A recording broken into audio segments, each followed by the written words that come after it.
मंडळी, नाशिकच्या कुंभमेळ्यासाठी 25,000 कोटी रुपयांची तरतूद सरकारने तात्काळ केली.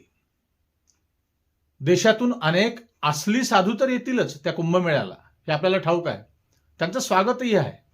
परंतु या असली साधूंसोबत नकली भगवेधारी सुद्धा येतील, हे लक्षात घ्या. चेहऱ्यावर अंगाऱ्याचा नूर आणि तोंडातून गांजाचा धूर सोडणाऱ्या साधूंसाठी साधूग्राम नाशिकमध्ये उभारण्यात येणार आहे. आणि त्यासाठी नाशिकच्या तपोवन परिसरातील 1800 झाडांची कत्तल सरकारच्या शुभ हस्ते होणार. ही अतिशय दुःखद बातमी, वेदनादायी बातमी आज ऐकण्यासाठी हा व्हिडिओ मंडळी कुठेही स्किप न करता शेवटपर्यंत बघा, म्हणजे आपल्या सर्व लक्षात येईल. नमस्कार, मी रिनेश रंजन. आपण पाहत आहात बातम्यांची बातमी. मंडळी, दररोजच्या धकाधकीच्या या जीवनात सामान्य जनता, सामान्य नागरिक अगदी पोटाला चिमटा घेऊन 2 पैसे आपल्या संसारासाठी, आपल्या मुलाबाळांसाठी उरावे म्हणून घामाच्या धारांना आणि अश्रूंच्या पाझराला वाट मोकळी करून दररोज पोटासाठी पायपीट करत असतात. 5वीला पुजलेल्या या त्यांच्या व्यस्ततेत मग त्याला कशाचा धर्म आणि कशाची जात हो? कारण धर्माच्या आधी पोट असतं, हे लक्षात घ्या. धर्माच्या आधी पोट असतं आणि पोट भरण्यासाठी त्याला दिवस रात्र करावी लागते, ती फक्त पायपीट आणि फक्त पायपीट.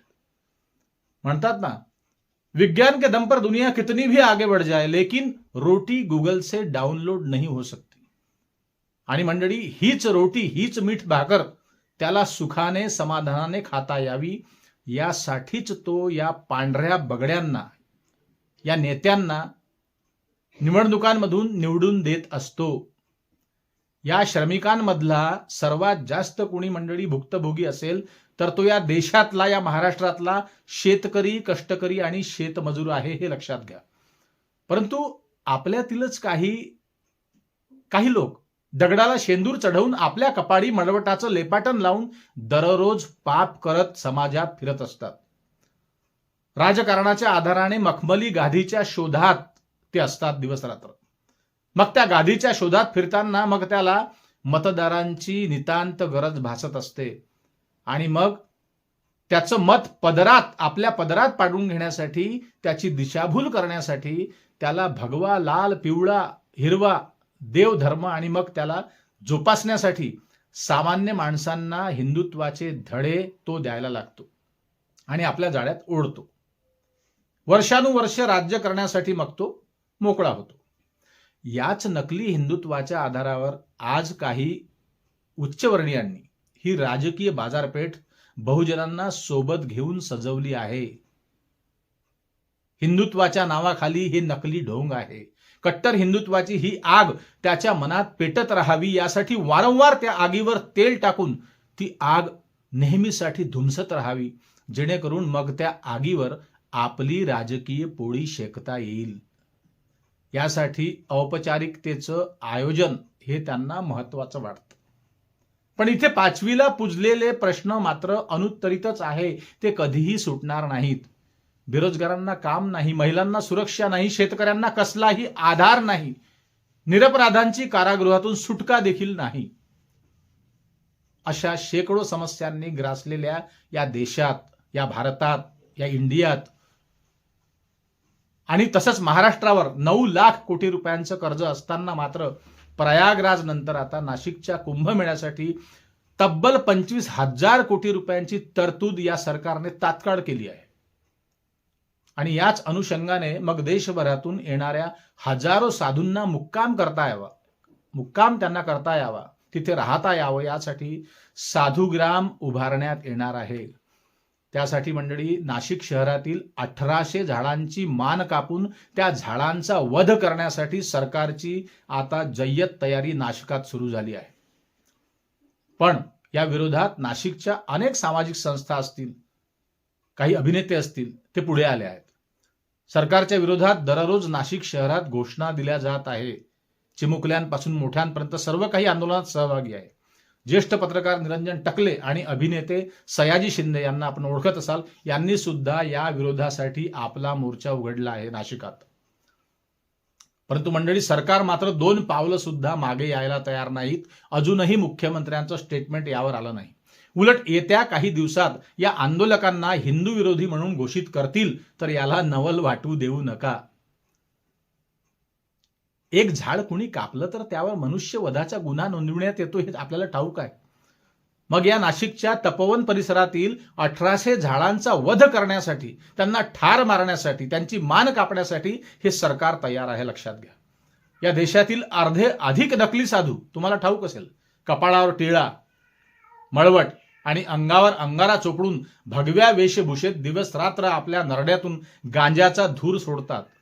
आणि निवडक चांगल्या पवित्र साधूंच्या गर्दीत हे नशेडी साधू देखील नाशिकात येतीलच, यात काहीही शंका नाही. अहो, माणसाने माणसावर प्रेम करावं हीच खरी देवाची भक्ती आहे. आणि हेच आपल्याला आजवर अनेक खऱ्या साधू संतांनी सांगितलं आहे. आणि महाराष्ट्र ही साधू संतांची भूमी आहे. मग माणसाने माणसावर प्रेम करण्यासाठी आधी माणूस जिवंत असायला हवा. म्हणून प्राणवायू देणाऱ्या या झाडाचं संगोपन आणि या झाडांचीच पूजा अर्चा साधू संत आणि देवादिकांनी आम्हाला वारंवार सांगितली आहे, पूर्वजांना सांगितली आहे. परंतु कुंभमेळ्याच्या निमित्ताची संधी साधून, या संधीचा फायदा घेऊन संपूर्ण नाशिक शहराला प्राणवायू देणाऱ्या 1800 पवित्र झाडांची कत्तल व्हावी. ती झाडं काढून त्या ठिकाणी साधुग्राम उभारावं आणि कुंभमेळा संपला रे संपला की तो भला मोठा भूखंड एखाद्या उद्योगपत्याच्या घशात घालावा, असा डाव जर का यांचा असेल तर ही मंडळी कशाची देवभक्ती आणि कशाचा कुंभमेळा? कारण अनेक विश्लेषक, अनेक विचारवंत, अनेक अभ्यासक आणि समाजसेवक हा अंदाज वर्तवत आहे. आधीच या देशभरात रस्ते चमकदार करण्यासाठी लाखो झाडांची कत्तल झाली आहे, हे लक्षात घ्या. मग त्या ठिकाणी देशातील अनेक हायवेवर पुन्हा वृक्ष लागवड झाली का, हा प्रश्न आहे. आणि वृक्ष लागवड झाली असली तरी किती झाडं जगवल्या गेली आहे सरकारकडून किंवा त्या कंत्राटदाराकडून? हा जर वेध घेतला, याचा पत्ता जर शोधला तुम्ही, तर खरं उत्तर पुढे तुमच्या येईल. मंडळी, एकीकडे वृक्षारोपणाच्या शेकडो कार्यक्रमांवर कोट्यावधींचा खर्च हे सरकार करतं, पण पुन्हा जंगलं तयार होत नाही जशीच्या तशी, हे लक्षात घ्या. मग अशा वेळी वन्य प्राणी गावाकडे वस्त्यांपर्यंत येतात ना, मग अनेकदा जीवितहानी देखील होत असते. नाशिकच्या या कुंभमेळ्यासाठी मंडळी जी 25,000 कोटी रुपयांची तरतूद सरकारने केली आहे, जी तयारी आता ठोकली आहे कुंभमेळ्याची, यामागचा खरा उद्देश आणि राजकीय बाजारपेठ सजवण्याचं षडयंत्र सामान्य लोकांना, सामान्य नागरिकांना जर समजलं मंडळी, तर खऱ्या अर्थानं इथली जनता जागृत झाली आहे असं आपण समजू शकतो. तुम्हाला ठाऊक आहे, महाराष्ट्र हा संतांची पावनभूमी आहे.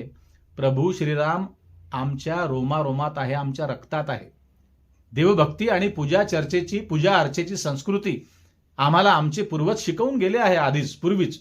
त्यामुळे आपली राजकीय पोळी शेकण्यासाठी नव्याने कुणी आम्हाला हिंदुत्व शिकवत असेल तर जे शिकत असतील त्यांना ते लखलाव, पण आम्ही शिकलो आहोत. झाडांचं महत्व ज्याला आहे तो या साधुग्रामसाठी या 1800 झाडांची कत्तल व्हावी असं त्याला कदापिही वाटणार नाही तुमच्यापैकी अनेकांना. मंडळी, धर्माच्या नावाखाली आणि कुंभमेळ्याच्या निमित्ताने नाशिकमध्ये होणाऱ्या या वृक्षतोडीच्या चुकीच्या धोरणाबद्दल, सरकारच्या या चुकीच्या धोरणाबद्दल आपलं काय मत आहे ते कमेंट बॉक्समध्ये नक्की लिहा. जर या सरकारने हा अट्टाहास ठेवला तर पक्षतोड्या लोक हल्ली म्हणतायत. कुणाला म्हणतायत तुम्हाला माहिती आहे. उद्या त्या माणसाला वृक्षतोड्या म्हणतील आणि इतिहासात या हुकुमशाहीची काळ्या अक्षरांनी नोंद होईल, एवढं मात्र निश्चित आहे, हे लक्षात घ्या.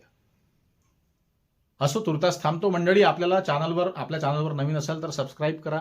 जास्तीत जास्त लोकांपर्यंत हा व्हिडिओ शेअर करा, लोकांना जागरूक करा आणि लाईक करायला विसरू नका. पुन्हा भेटू मंडळी नवीन विषयावर बोलण्यासाठी, नव्या दिवशी नव्या दमानं. तोपर्यंत नमस्कार. जय हिंद, जय महाराष्ट्र.